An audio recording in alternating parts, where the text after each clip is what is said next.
¿Qué es la diversidad?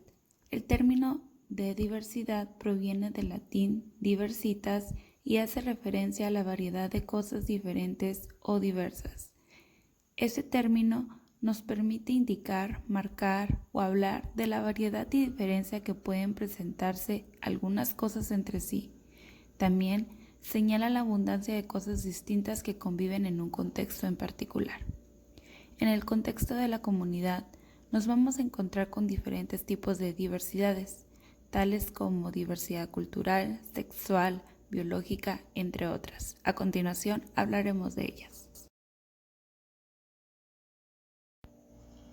Les voy a hablar sobre la diversidad cultural y John Thompson define: la cultura de un grupo o sociedad es el conjunto de creencias, costumbres, objetos e instrumentos materiales que adquieren los individuos como miembros de ese grupo o esa sociedad.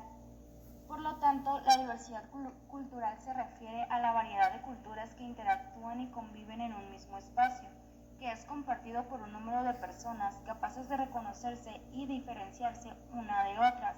Aquí la alteridad entra como el comprender y reconocerse los unos a los otros, sabiendo que pueden ser diferentes unas de otras. Y Todorov en 1991 menciona que la fuerte identidad cultural, en vez de obstaculizar el camino a lo universal, es su vía maestra. Por lo tanto, la cultura puede decirlo todo y no puede decir nada. Nos sirve como nos posibilita y limita el tiempo. Es la herramienta de la inclusión y la pertenencia, pero puede ser también la excusa para dejarnos fuera o la excusa para encerrarnos. Es por ello que la cultura es más que nada un interrogante acerca de cómo somos humanamente en nuestras sociedades, en nuestras convivencias o incluso.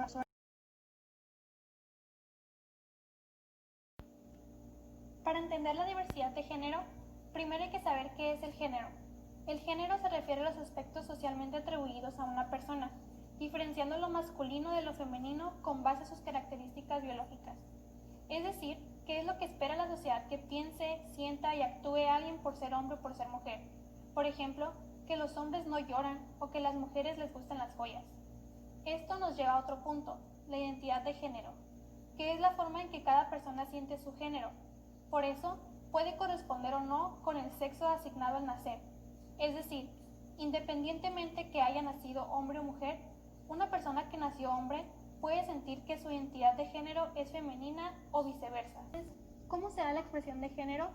Se da por cómo mostramos nuestro género al mundo, a través de nuestro nombre, cómo nos vestimos, cómo nos comportamos o cómo interactuamos.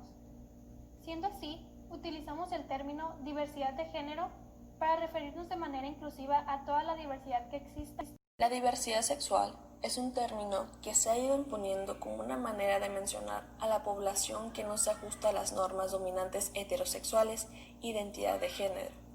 Sin embargo, en este sentido estricto, la diversidad sexual hace referencia a todas las posibilidades que tienen las personas de asumir, expresar y vivir la sexualidad, así como de asumir expresiones, preferencias u orientaciones, identidades sexuales y de género, distintas en cada cultura y personas. También es el reconocimiento de que todos los cuerpos, las sensaciones, los deseos tienen derecho a existir y de manifestarse sin más límites que el respeto a los derechos de las otras personas. Es decir, que dentro del término diversidad sexual cabe toda la humanidad, pues nadie ejerce su sexualidad de la misma manera que las o los demás. La diversidad de la sexualidad no siempre ha sido reconocida como legítima. Particularmente, las leyes que rigen en México no hacían mención de ellas hasta que, en 1999, se incorporó al Código Penal y Civil del Distrito Federal, y posteriormente, en 2011, la preferencia sexual fue incorporada a la Carta Magna en su artículo 1, párrafo 5. Queda prohibida toda discriminación motivada por origen étnico o nacional, el género, la edad, las discapacidades, la condición social, las condiciones de salud, la religión, las opiniones, las preferencias sexuales, el estado civil o cualquier otra que atente contra la dignidad humana y tenga por objeto anular o menoscabar los derechos y libertades de las personas. La existencia de dificultades de atención en materia de educación para la sexualidad y la inclusión de las poblaciones indígenas y homosexuales siguen siendo un tema pendiente en la agenda pública. Si bien es cierto que la aparición y el desarrollo del movimiento feminista y el LGBT han propiciado la promoción de la educación para la sexualidad, de los derechos sexuales y reproductivos y la búsqueda de la equidad y el respeto, ciertas poblaciones han quedado al margen de esta lucha, no solo por su falta de identificación con estas, ni por el desconocimiento de sus derechos, sino también por los prejuicios o discriminación de los cuales han sido víctimas o tienen un conocimiento. Los seres humanos somos una combinación de genes y ellos determinan qué tan parecidos o diferentes somos unos con otros. Sin embargo, somos nosotros quienes decidimos a quienes llamaremos normales o no. La naturaleza determina la combinación exacta para crear una persona de esta o de aquella manera. Ella decide si será ciego, sordo, transgénero, genio, artista, homosexual, mujer, hombre, heterosexual, enano, albino, etc. La palabra alteridad deriva del latín alter, que significa el otro, o filosóficamente alternar o cambiar la propia perspectiva por la del otro. Es el reconocimiento de las singularidades del otro, de una manera ética y moral. Es donde el respeto por las diferencias y la búsqueda de conciliación entre lo que se espera del otro.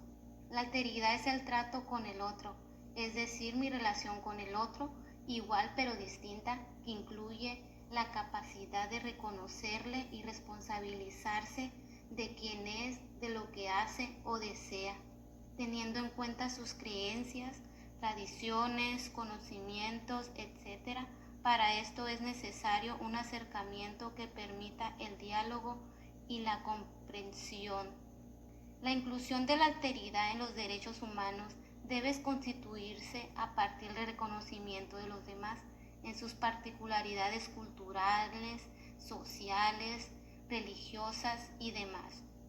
Por eso los derechos humanos no podrían implementarse siempre de la misma forma en todas las comunidades humanas. Se debe de tener en cuenta la importancia que tiene el reconocimiento del otro en la diversidad para la construcción y la implementación de los derechos humanos. Desde la filosofía, el significado de la otredad es el estudio de identificar la razón como una construcción de elementos sociales, culturales e individuales. De esta manera, la otredad filosófica cuestiona su propio razonamiento y existencia enfrentándose a formas de pensamiento diferentes a las suyas. Un ejemplo muy claro sería la filosofía occidental versus la oriental. En términos más simples, la otredad se refiere a nuestra capacidad de reconocimiento individual, es decir, de cómo somos, cómo actuamos, qué lengua hablamos, etc., pero a través de pensamientos ajenos, es decir, a través de otra persona. Ejemplo, yo puedo identificar que me gusta el color negro porque otra persona me ve vestida de negro. En la literatura también se puede encontrar la otredad y eso lo podemos ver en la famosísima novela del escritor Octavio Paz, El laberinto de la soledad. Este es un ejemplo muy claro, sobre todo a través de la cultura mexicana, sobre cómo un mexicano se mira desde afuera y a través de las experiencias de un adolescente que migra para Estados Unidos. Este sería otro claro ejemplo de cómo es que la otredad se hace presente por medio de gente externa a nosotras. Lo que nosotros tenemos de manera personal se puede sacar a relucir y otras personas lo pueden observar.